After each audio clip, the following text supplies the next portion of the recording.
Hello friends, welcome to Bugda education.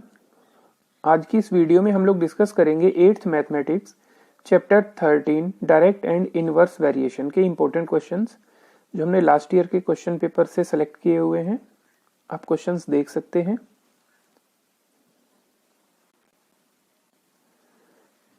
In questions में direct and inverse variation के अलावा work and time से related questions भी हम लोगों ने सेलेक्ट किए हैं।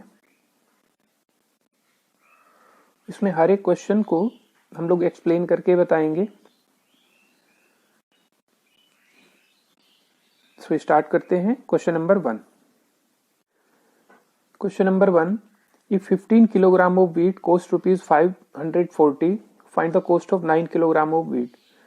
आपको इन सभी क्वेश्चंस में सबसे पहले समझना होगा कि डायरेक्ट वेरिएशन है या इनडायरेक्ट वेरिएशन है, उसके अकॉर्डिंग ही क्वेश्चन को हमें अटेम्प्ट करना होगा। सो क्वेश्चन नंबर 1 में हम देखते हैं कि 15 किलोग्राम की जो कॉस्ट है वो 540 है, तो 9 किलोग्राम की कॉस्ट हमें बतानी है। तो जितनी भी क्वांटिटी हम लोग इंक्रीज करेंगे तो कॉस्ट भी इंक्रीज होगी, क्वांटिटी को डिक्रीज करने पर कॉस्ट भी डिक्रीज होगी। तो ये अपने आप में डायरेक्ट वेरिएशन है। अब हम देखेंगे इसका सॉल्यूशन। देखिए, इसे हम लोग एक टेबल की फॉर्म में लिखते हैं, quantity of wheat and cost of wheat in rupees. So direct variation में x1 y1 का जो रेशियो है is equal to x2 and y2। So this is x1 y1 upon equals to x2 upon y2। अब हम value put करते हैं। So we get p as 320। जो unknown quantity थी उसे हमने p लेट किया। So cost of 9 kilogram wheat is rupees 324. Question number 2. In a model of a ship, the mast is 9 centimeter high, while the mast of actual ship is 12 meter high. If the length of the actual ship is 28 meter long, how long is the model ship? यहाँ पे देखिए, एक model ship है और साथ में एक हमने एक्चुअल शिप लिया है। तो जो मॉडल शिप बनेगा वो बिल्कुल ही सिमेट्रिकली सेम होगा एक्चुअल शिप के। तो अगर एक्चुअल शिप में जो भी डिस्टेंस है या हाइट है वो ज्यादा होगी तो मॉडल शिप में भी वो ज्यादा होगी। तो ये अपने आप में डायरेक्ट वेरिएशन होगा। अब हम देखते हैं इसका सॉल्यूशन। इसमें देखिए, measurement in model of ship and actual measurement वो हमने वैल्यू पुट कर दी। जो हमें अननोन वैल्यू है उसके हमने पी लेट किया, डायरेक्ट वेरिएशन है।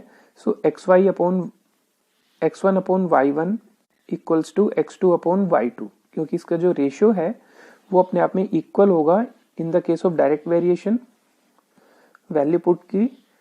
सो we get p is 21 centimetre. So this is 21 centimetre. Question number 3. Two quantities x and y are in direct proportion. When x is equal to 8, y is 2000. Find y when x is equal to 17। यहाँ पे देखिए, x और y दो quantities हैं और ये direct proportion में ही है, ये गिवन है। तो डायरेक्ट प्रोपोर्शन में x1 upon y1 equals to x2 upon y2 होगा। इसका हम टेबल बना के वैल्यू फाइंड आउट करेंगे y की। देखिए, इन the case of direct proportion x1 upon y1 equals to x2 upon y2. So 8 upon 2000 is equal to 17 upon y. So we get y as 4250. Question number 4.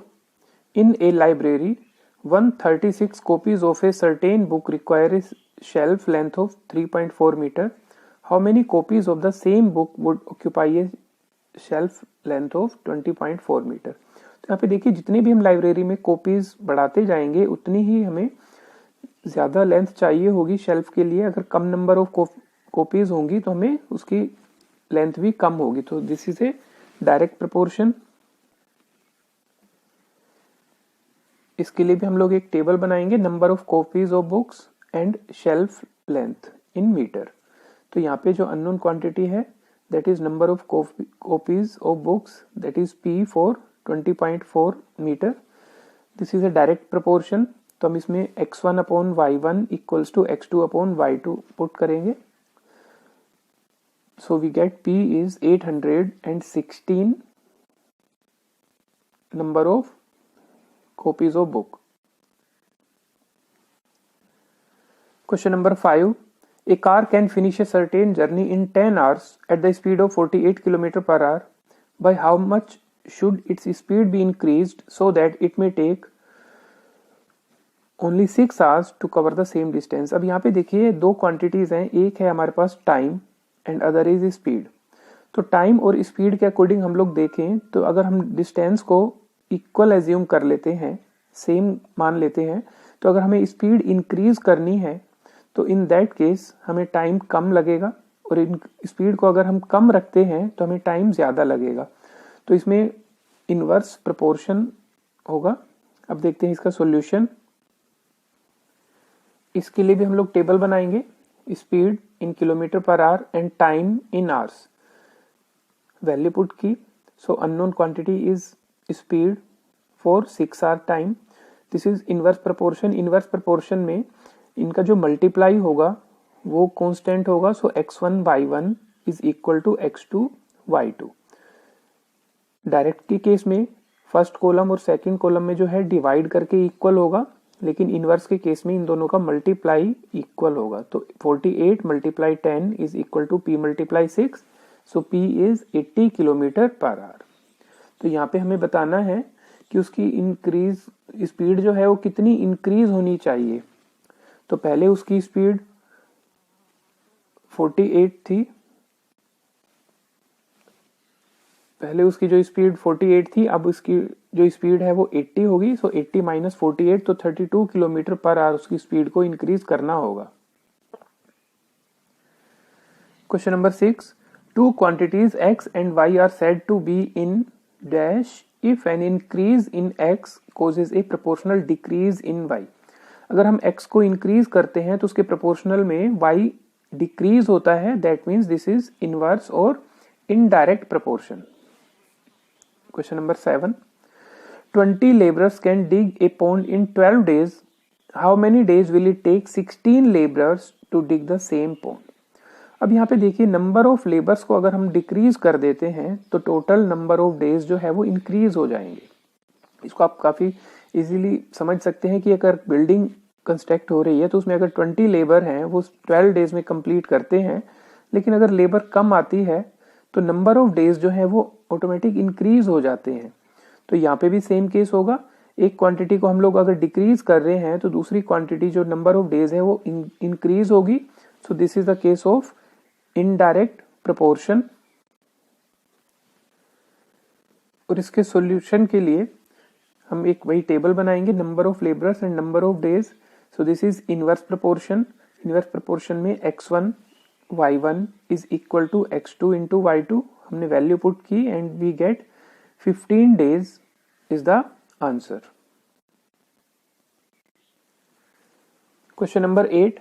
If 3 persons can view few shoals in 14 days, how many persons are required to do the same work in 7 days? यहाँ पे देखिए number of persons 3 हैं तो उन्हें 14 days चाहिए। अगर 7 days में complete कराना होगा तो हमें नंबर ऑफ पर्सन इंक्रीज करने होंगे। तो अगर हमें नंबर ऑफ डेज डिक्रीज कर रहे हैं तो नंबर ऑफ पर्सन इंक्रीज होंगे। So this is the case of indirect proportion. Now we see the solution. देखिए इसमें भी हम लोगों ने टेबल ही बनाया, इनवर्स प्रोपोर्शन है। So x1 into y1 equals to x2 into y2। Value put की and we get 6 persons. Question number 9. There are 100 students in a hostel. Food provision for them is for 20 days. How long will these provision last if 25 more students join the group?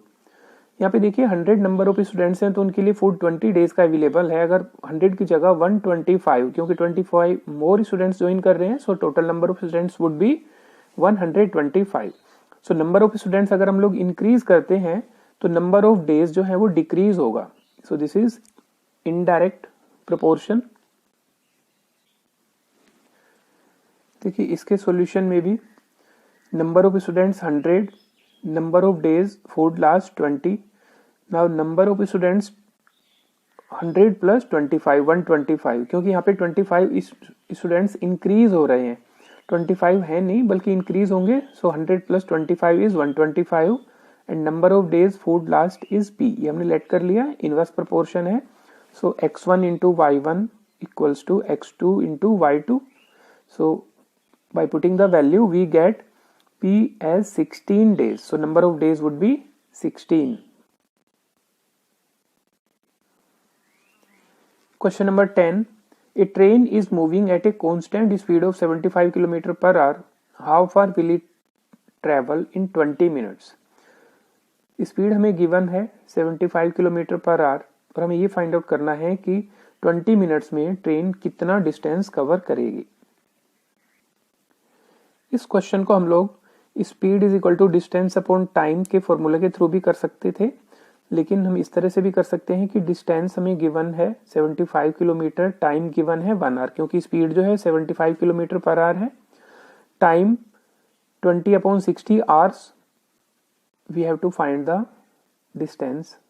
अब देखिए यहाँ पे अगर ज़्यादा distance हमें cover करना है तो ज़्यादा टाइम तक हमें चलना होगा.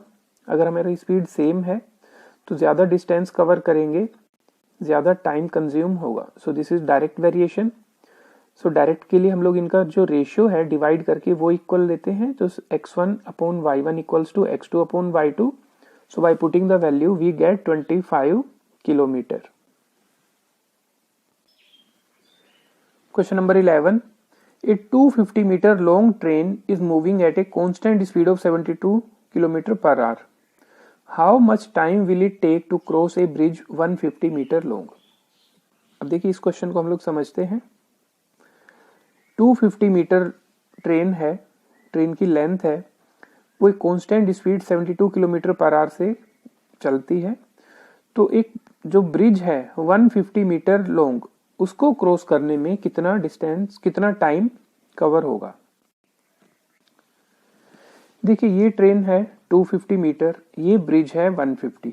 तो मान लीजिए ट्रेन यहाँ पे है, तो हम इसमें टाइम काउंट करना शुरू करेंगे. और सॉरी, यहाँ पे ट्रेन है, तो जैसे ही ब्रिज को यहाँ तक कवर करेगी तो ट्रेन ने 150 मीटर डिस्टेंस कवर किया, लेकिन हम काउंट करते जाएंगे टाइम, और जब ट्रेन लास्ट में यहाँ तक होगी तब हम टाइम जो है वो टोटल काउंट करेंगे. तो ये जो डिस्टेंस होगा ट्रेन का 250 मीटर और ये ब्रिज जो है वो 150 मीटर उसने क्रॉस किया है, और टोटल मिला के 400 मीटर टोटल डिस्टेंस होगा. स्पीड है 72 किलोमीटर पर आवर, तो हम इजीली फाइंड आउट कर सकते हैं डिस्टेंस के फॉर्मूले से. So time is equal to distance upon speed. So 20 seconds लगेंगे इस ब्रिज को कवर करने में. जब भी इस तरह का क्वेश्चन आए कि ट्रेन और ब्रिज या प्लेटफॉर्म है उसको कवर करने में कितना टाइम लगेगा, तो आप इन दोनों को ऐड कर दीजिए, length of train plus length of bridge, तो टोटल डिस्टेंस ये बन जाएगा. स्पीड हमें गिवन है, तो speed is equal to distance upon time के फॉर्मूले से आप टाइम इजीली फाइंड आउट कर सकते हैं. Question number 12. Sonali and Sonam together can do a work in 12 days. If Sonali alone can do that work in 20 days, how much time would Sonam take working alone to do that work? Sonali किसी भी work को 20 days में complete करती है. हमें find out करना है कि सोनम उसी वर्क को अकेले कितने डेज में कंप्लीट करेगी. अगर दोनों साथ साथ वर्क करते हैं तो वो 12 डेज में पूरा वर्क कंप्लीट करते हैं. यहाँ पे देखिए Sonali alone can do a work in 20 days, 20 days में अपना पूरा वर्क कंप्लीट करती है. That means 1 days work would be 1/20. Sonam जो है वो हमने लेट कर लिया कि x डेज में अपना वर्क कंप्लीट करती है, तो 1 days work would be 1/x. अगर दोनों मिलके काम करते हैं सो 1 डेज वर्क कितना होगा, 1/20 तो सोनाली का वर्क होगा एंड 1/x जो होगा वो सोनम का वर्क होगा. दोनों को हम लोग ऐड कर देते हैं. यहाँ पे हमें गिवन है कि सोनाली और जो सोनम है वो टोटल वर्क 12 डेज में कंप्लीट करते हैं. सो इसका मतलब उन दोनों ने मिलके 1 डे का जो वर्क किया दैट इज 1/12. लेकिन 1 डे का वर्क हम लोगों ने यहाँ पे भी फाइंड आउट किया है 1/20 प्लस 1/x, और यहाँ पे उनका क्वेश्चन में गिवन है, तो इन दोनों को हम इक्वेट करेंगे. 1/20 प्लस 1/x इक्वल्स टू 1/12. तो यहाँ से हम वैल्यू फाइंड आउट कर सकते हैं x equals to 30. So Sonam alone complete the work in 30 days. तो फ्रेंड्स ये थे कुछ important questions chapter 13 direct and inverse proportion के।